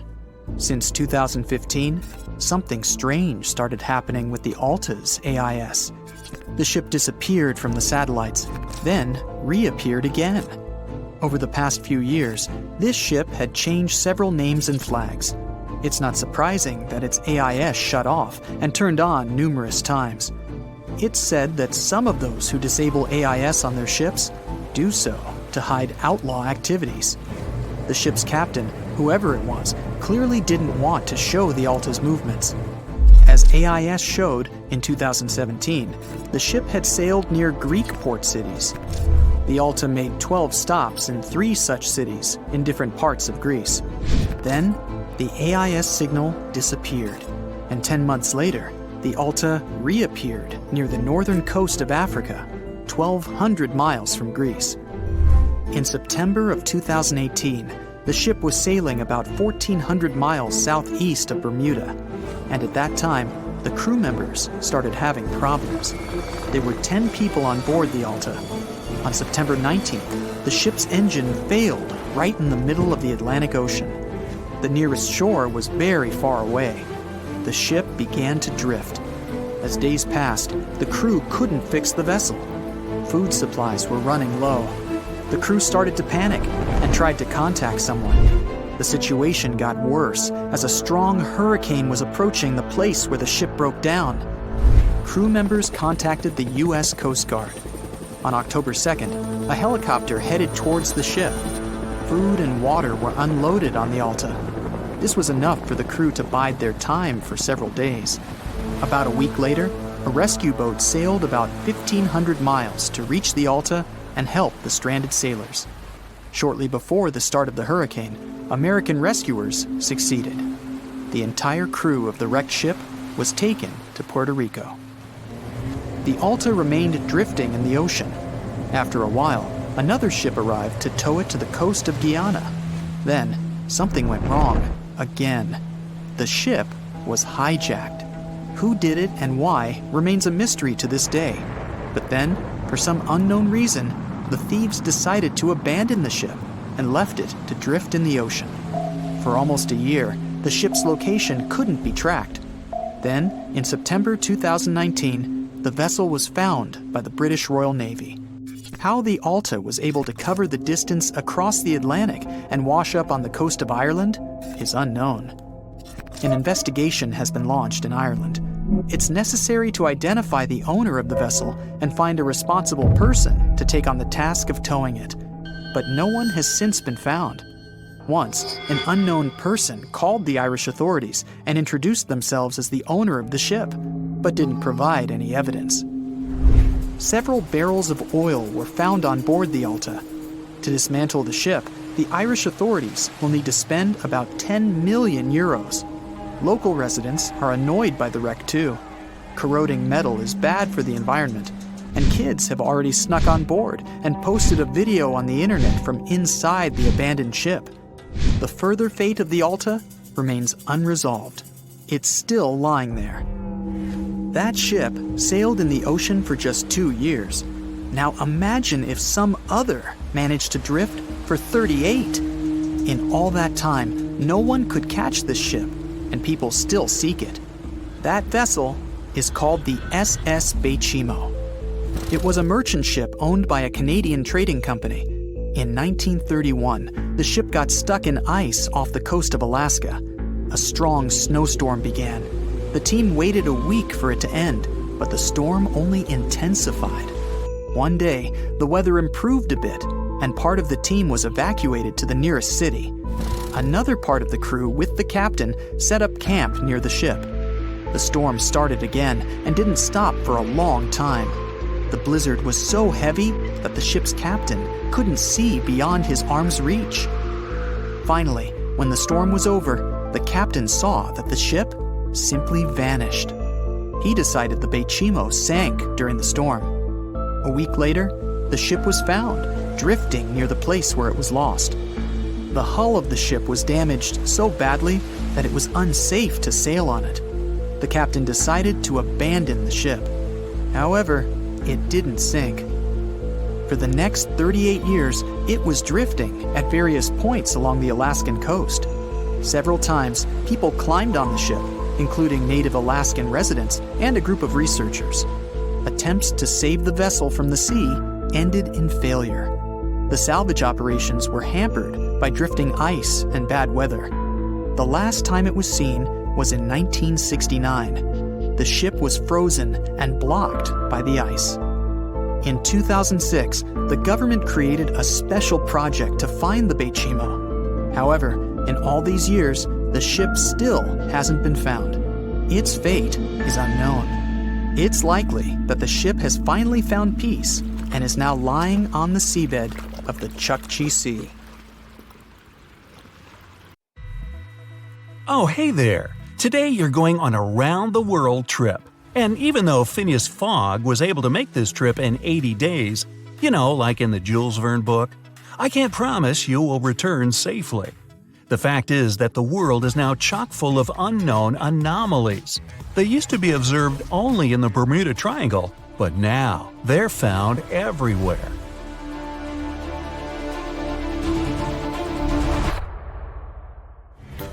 We start the journey from New York, and our first destination is Los Angeles. The best way to get there is by plane.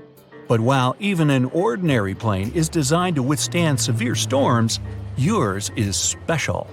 Your very own Iron Eagle has a reinforced hull, an enlarged fuel tank, and a rescue capsule that will ensure your survival in an emergency. Okay, you take off into clear sky. White clouds, bright sun, and no turbulence at all. But suddenly, this piece is shattered by strong winds, black clouds, and bolts of lightning. One cloud looks especially sinister. It seems to be alive and growing in size. You have no choice but to fly through it. You take a deep breath. As soon as you fly in there, everything plunges into absolute darkness. You can only see white flashes. They brightly illuminate black clouds for a couple of moments, but are nothing like lightning. The turbulence is increasing, and you can hardly hold the controls in your hands. Suddenly, the cloud begins to change its shape. It gradually forms some kind of tunnel, and you fly dead center of this ring. But now, the tunnel walls begin to close down on you. The only way out is to fly to the light at the end of the tunnel. So you increase thrust and focus. All the electronics of the plane are squeaking and warning of the danger. The engine is at its limit. You're sweating from tension. The walls of the tunnel almost touch the wings of the plane, and you did it! You left this dark cloud just at the very last moment. You can exhale with relief. Now you're in a dense gray fog. You don't see a gap in it for miles around. Your radar is malfunctioning and can't show you where you are. It's time to contact ground control and determine your location. And when you hear the ground control's reply, your eyes become like bowling balls in surprise. Turns out you're already in Los Angeles airspace. What? But this is just impossible. Usually this trip takes about 5 hours. But now you've traveled about 2,500 miles twice as fast. To understand this, we need to open an encyclopedia of Bermuda anomalies. It's quite popular among travelers today. You flick through to the chapter of time travel, and here it is. In December 1970, experienced pilot Bruce Gurnon fell into a similar anomaly in the Bermuda Triangle. He managed to survive and shared his experience. Scientists were able to explain most of the strange events he saw, but the journey through time is still a mystery. And now there's a lot of these sky tunnels around the world. Well, this anomaly seems even useful. You've saved quite some time and fuel. It's time to land the plane, change transport, and head to your next destination, Japan. This time you'll be traveling by ship. A voyage through the Pacific Ocean should be calm and peaceful, and you'll be able to rest after a difficult flight. In a couple of weeks, the captain of the ship comes down from the bridge and reports a terrible fact. You're lost at sea. The passengers are shocked. Some people start shouting at the captain, accusing him of incompetence. In response, he shows a compass that was supposed to help him in navigation. The device has gone crazy. Its hand is spinning like the second hand of a watch. Suddenly, a thought occurs to you. You must have entered another anomalous area, the Devil's Sea. This is as mystical a place as the Bermuda Triangle, and it's marked with a red dot in your anomaly encyclopedia.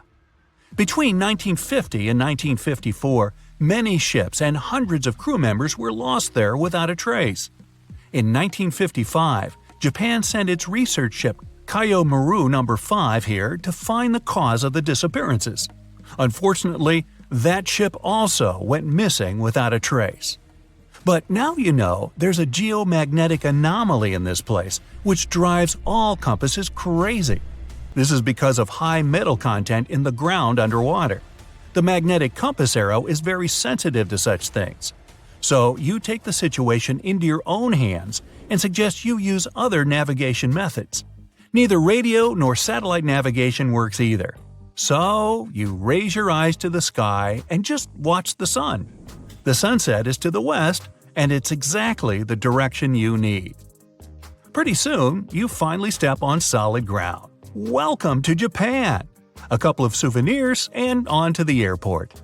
This time you're heading to the east coast of India. The flight is going fine, no turbulence or malfunction of the plane's tools. You observe the night sky through the window and suddenly see a strange light. It's small and moving up and down. Other passengers don't even pay attention to it. For them, it's a common thing. When you open your encyclopedia, you quickly learn that the first person who described this anomaly was Christopher Columbus. He said it was like a candle moving upwards. He also wrote that a flame suddenly burst out in the sea. It all happened just as he was sailing through the Bermuda Triangle area on his first journey to the New World. But now, these lights are a common sight around the planet. In India, you buy a ticket for a cruise liner that goes to Florida. This route is popular among tourists as it goes through many interesting anomalies. It's more of sightseeing now. The first of them is a ghost ship. The hunt for it lasted for weeks. Each time the cruise ship got close to the ghost, a thick fog fell on the water. Tourists stood on viewing platforms and looked for the mast of the ship in the distance. But it appeared and disappeared like a shark fin. Finally, you manage to get closer to the ship. But everyone is asked to stay on board the liner and not attempt to come aboard the ghost ship. All tourists know the sad story of when this ghost was first found. In 1880, the Ellen Austin found a drifting schooner in thick fog. The captain sent a few people to scout there. They found a lot of valuable cargo and personal belongings of the crew. But there was no trace of other people. It looked as if the entire crew of the ghost ship simply disappeared. The captain of the Ellen Austin decided to tow the ghost to the port to sell its cargo. But as soon as they started their voyage, a strong storm divided the ships and the ghost disappeared. The crew spent several days looking for it. They managed to find the schooner again, but the prize crew on it was gone, just like the original crew of the ghost ship. So you continue your journey, and after a while, you enter the most mysterious place on the planet, the Bermuda Triangle itself. This zone is considered the birthplace of all anomalies. All the tourists gather on one side of the ship. The place they're looking at is like a giant bubble bath. The captain of the ship makes an announcement. Any kind of open fire is strictly prohibited here. This anomaly is in fact a source of natural gas. Methane bubbles burst out of the Earth's crust and rise to the top. These deposits are responsible for the loss of many ships. Of course, if you light a match next to such bubbles, well, kaboom! The last stretch of the journey from Florida to New York will be very intense. There are extreme weather changes in this area. For the moment, the sun is shining and there is no wind at all. But in a second, there's a sudden strong storm. Lightning strikes literally every second, and the sky is completely covered with black clouds. And in another minute, the sun's rays disperse the clouds and the storm ends. This is another anomaly caused by the Gulf Stream current. Huge masses of warm air meet with colder ones. This provokes instant weather changes and violent storms. Many sailors and pilots were not ready for such conditions, and this led to entire ships and crews disappearing without a trace. But now, when these anomalies are everywhere, they're well studied and shouldn't be feared. You get home safe and sound, and you can boast that you have experienced the most brutal anomalies of the Bermuda Triangle. But please, can you lose the Bermuda shorts? It's just too much. December 4th, 1970. Pilot Bruce Gernon had 2 passengers on board his Beechcraft Bonanza single-engine aircraft, his father and business partner. They took off from Andros Island in the Bahamas and headed northwest for the Florida coast. Sure, they were in the infamous Bermuda Triangle's airspace, but this was a typical flight Bruce had made dozens of times before. The trip usually took about an hour and a half with no hiccups whatsoever. Bruce took off and started gaining altitude. Strange things started happening right from the get-go. At first, he noticed a small cloud up ahead, but it kept growing. Not from the plane getting closer. This thing was actually getting bigger in size. Bruce had to fly through it, and he came out the other end just fine. He gained altitude, and yet another mysterious cloud appeared. This one was massive, and Bruce had no other choice but to fly through it too. At that moment, it got dark as night all around the aircraft. But this wasn't a storm cloud, and it wasn't raining. Bruce was starting to get worried, and then, bam! He saw flashes of white light. Bruce kept flying for another 30 minutes when he realized this was the same cloud he had gone through earlier when he started to climb. But now the cloud was cylindrical, and the plane was flying through its center. It was wide and seemed endless. Bruce thought he could never get out of that trap, but a minute later, he saw light at the end of the tunnel. But all of a sudden, the walls of the cloud tunnel began to narrow. They were closing in on the plane. The navigational instruments started wigging out. The compass was spinning by itself counterclockwise. The walls kept narrowing, smaller and smaller, wrapping like a vortex. The electrical instruments still going haywire. Bruce was running out of time. He had to get out of this place fast. A grueling 20 seconds later, he burst out of this foggy trap. As Bruce described later, he felt weightless for 5 seconds as his plane left the tunnel. The clouds dispersed, and now the aircraft was in a grayish haze. The men let out a big sigh of relief. He immediately grabbed the radio and contacted ground control to determine his location. But when the dispatcher looked at the green screen, his face became contorted with confusion. Bruce's plane wasn't on the radar. It was as if the thing was invisible. But then the dispatcher said the aircraft was already in Miami airspace. Bruce was utterly shocked. It just couldn't be true. Remember, the whole trip usually took around 90 minutes, but this time, it took just 47 minutes to get to the destination. His plane didn't magically gain some supersonic speed beyond the model's limited max cruising speed. This was physically impossible. The dispatcher must have made a mistake. But when the clouds parted, Bruce saw that he really was over Miami.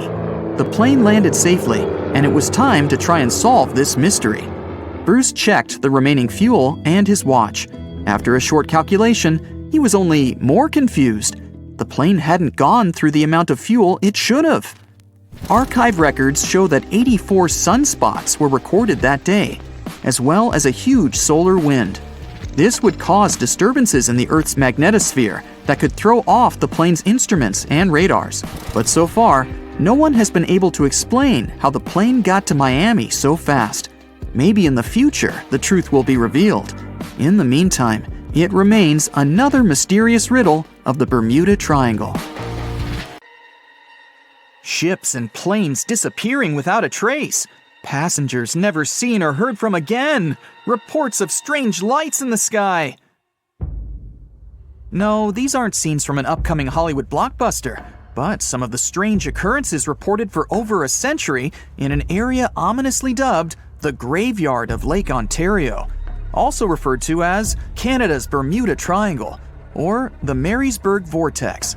It stretches across a portion of Lake Ontario from Kingston to Prince Edward County in Canada, and down to Oswego, New York in the US. The tales about this area can be as chilling as the frigid lake water on which they took place. The most unsettling story involves the schooner called the Bavaria. It was 1889, and the ship was being towed across the lake. Rough waters severed the tow rope, and the Bavaria floated away. Luckily, the schooner was later found safe and fully intact. But there was one thing missing: the crew. Not a single person was found on board. What makes the story even more bizarre is that the dinner table was set. A loaf of bread was discovered, freshly baked. And the captain's money and his papers were fully accounted for.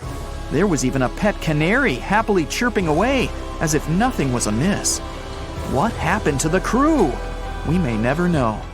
And this was not a unique incident. Just over a decade later, in 1900, 3 ships, the Annie Minnis, the Picton, and the Acacia, were sailing across the lake. But only 2 would make it to their final destination.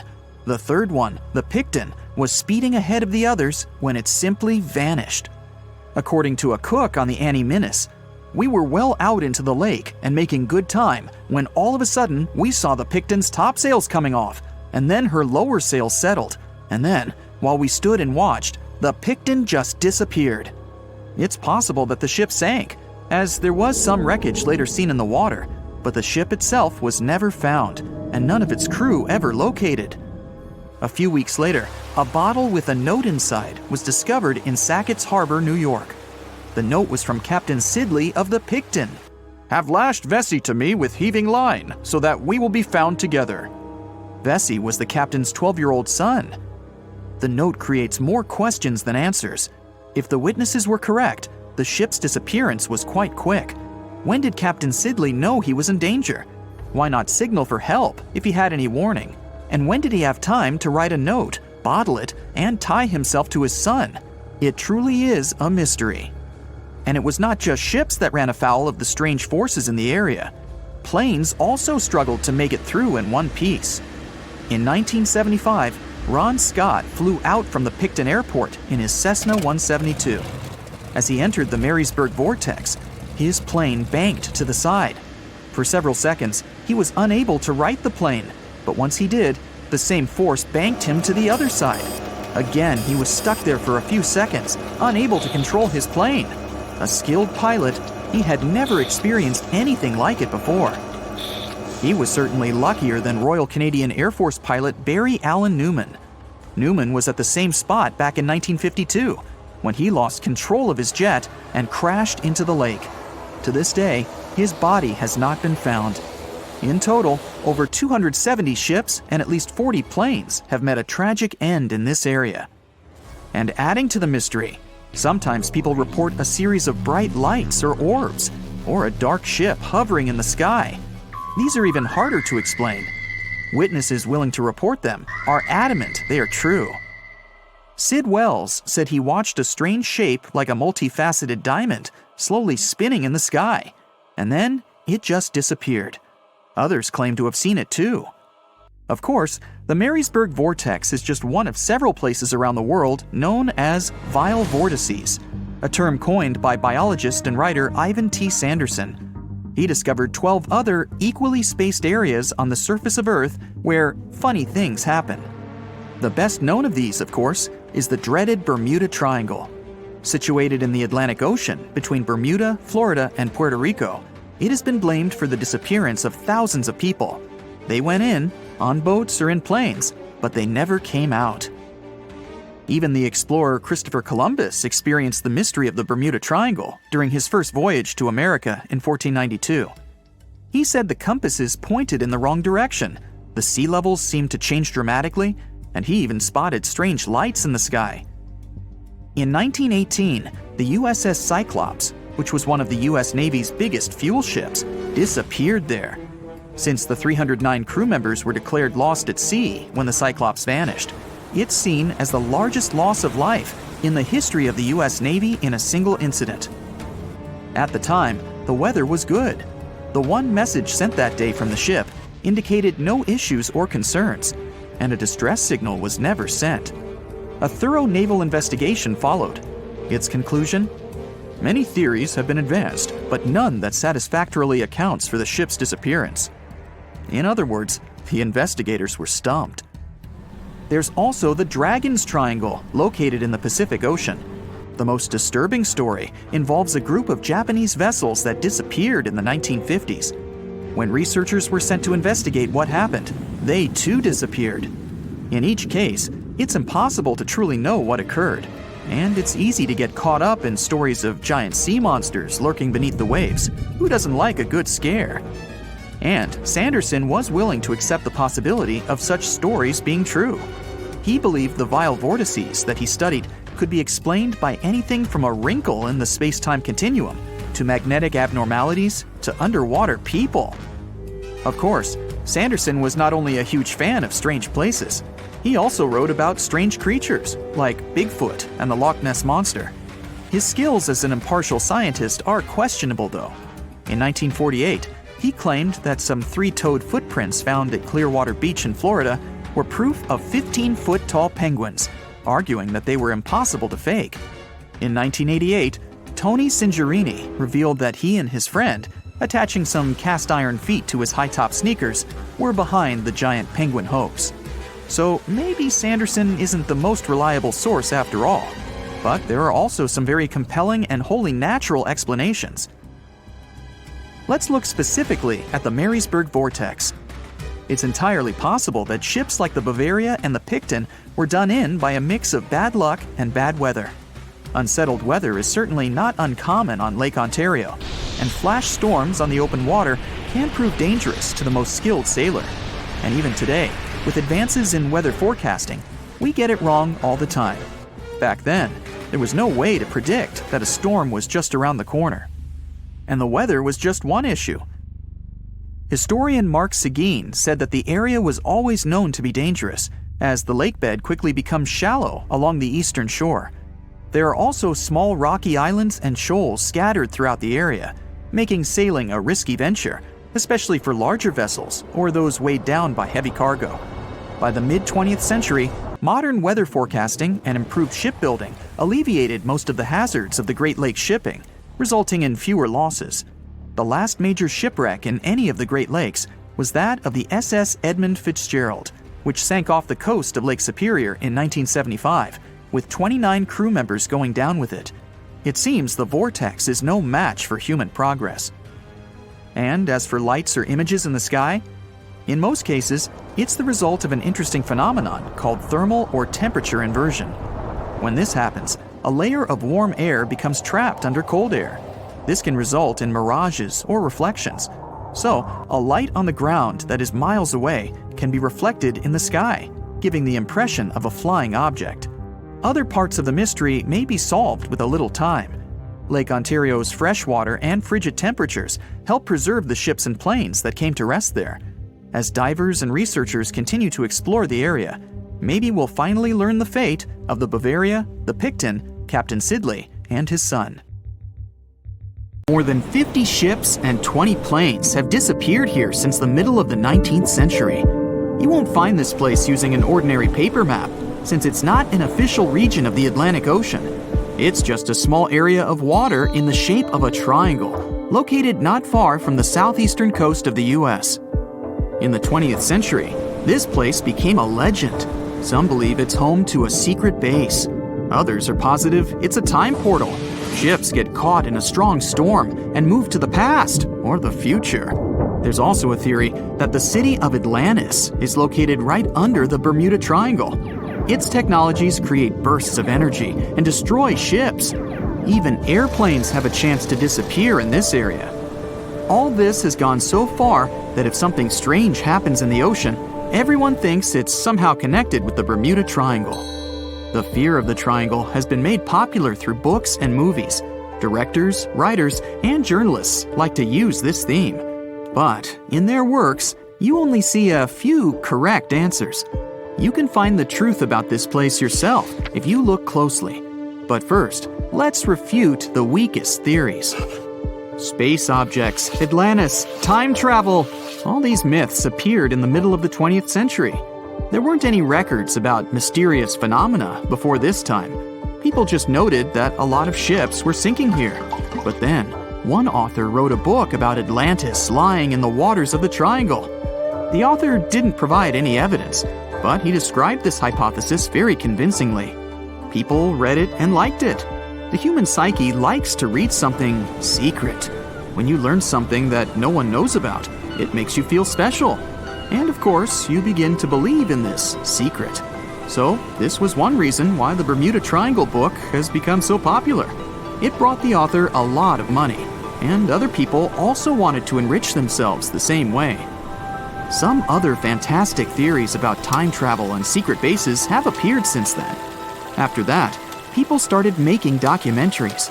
All those works devoted to the mystical nature of the triangle were based not on real facts, but on theories from other books. It's impossible to find the truth in this chaos. Some people like to learn secrets, even if they're fake. But you can always find the truth if you really want. Just take any myth and try to find sources proving its reality. Most likely, you'll find nothing but non-scientific books and movies. There are also more realistic things about the triangle, but they are no less interesting.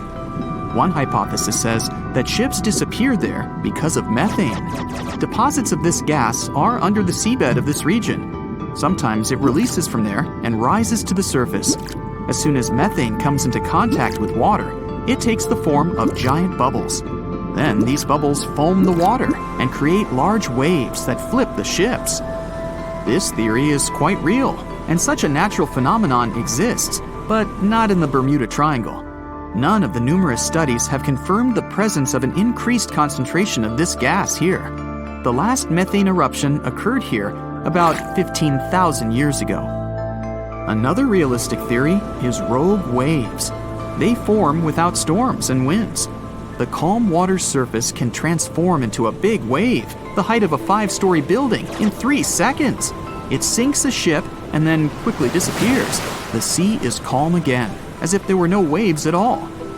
Some scientists believe a surface sea current colliding with a strong headwind creates this phenomenon. But some recorded cases involved no wind. Another version says the wave is born thanks to the collision of warm and cold currents. But the most exciting theory talks about kinetic vampirism that forms the waves. Under certain natural conditions, waves get the ability to exchange kinetic energy. And among all the waves, there will be the biggest, the vampire one. It absorbs the energy from all the others. When the power is accumulated, the vampire wave splashes it out. This explains the force of the impact and its sudden disappearance. All theories seem logical, but scientists still can't figure out the nature of this phenomenon. Yes, rogue waves can carry ships underwater, but not only in the Bermuda Triangle. They rarely appear in all the waters of the world's oceans. So let's move on to the next theory. Some of those who sailed through this place reported their navigation devices had become unstable. The compass and electronics broke down. The signal and radio communications were lost.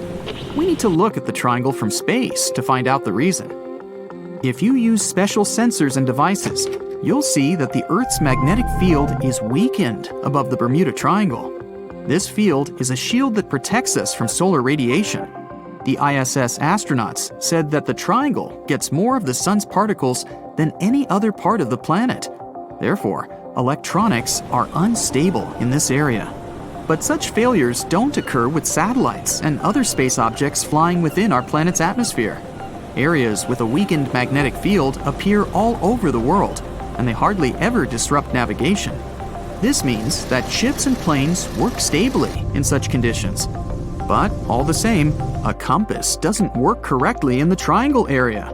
Could it be that some magnetic anomaly affects the navigation systems? This theory was quickly refuted. Scientists regularly check the magnetic map of this region and don't find any deviations from the norm. The reason for the unstable functioning of a compass is not an anomaly. The Bermuda Triangle is one of the few places on the planet where the true north and magnetic poles coincide. True north is the geographical North Pole. The magnetic pole is constantly moving around the globe directly to the north. Sometimes these poles collide and cause such a phenomenon as agonic lines. If you fall under this line, your compass will behave strangely and won't point you to the true north. That's why so many ships disappeared in this place at the beginning of the 20th century. People used an ordinary compass. They didn't have modern navigation technologies, and the misfunctioning of the compass could have led to disastrous consequences. Imagine that you're a ship's captain in, let's say, 1901. Your compass is guiding your way. You know you always need to sail north to get to land. Then you get into the Bermuda Triangle. You look at the compass and notice the arrow position has slightly changed. Now you need to move in another direction. This direction is the wrong one, but you don't know about it yet. You take the wrong path and end up in the Caribbean region. This area is full of tiny islands, and the seabed is not deep here. Your ship gets on a shoal. You're stuck and have no idea where you are. That's how some ships disappeared in this region. But if you had GPS, you wouldn't have lost your route and would have sailed safely to land. By the way, now, in the 21st century, you can use a compass here without problems, since the magnetic North Pole doesn't meet the true one on the territory of the Bermuda Triangle anymore. The agonic lines are somewhere else right now. But still, for some reason, ships get lost here. And now we come to the most unexpected solution to the Bermuda Triangle problem. Yes, boats sometimes disappear in this region. And the reason for this is water, ocean, nature, call it whatever you want. Unfortunately, ships sink all over the world. Don't be afraid of just one triangle. There are places in the Atlantic Ocean territory where more boats disappear, and the Bermuda Triangle is not even in the top 10 of them. But why does no one know about them? Well, it's because people wrote fairy tales about one particular place. One of the most popular ship routes of the Atlantic passes through the Bermuda Triangle. Can you guess where most shipwrecks occur statistically? In a place with many sailing ships. That is, in this region. The only true statement about the Bermuda Triangle is frequent storms. But even bad weather and a raging sea doesn't always sink ships. Also, hurricanes often form in the Triangle territory. The Bermuda region has high atmospheric pressure. This pressure diverts storm clouds away towards the Triangle. Strong winds and large waves can sink ships, and lightning flashes can damage planes, but this is not unique. So don't blame the Triangle for all the problems. It's a beautiful and picturesque place that attracts many tourists.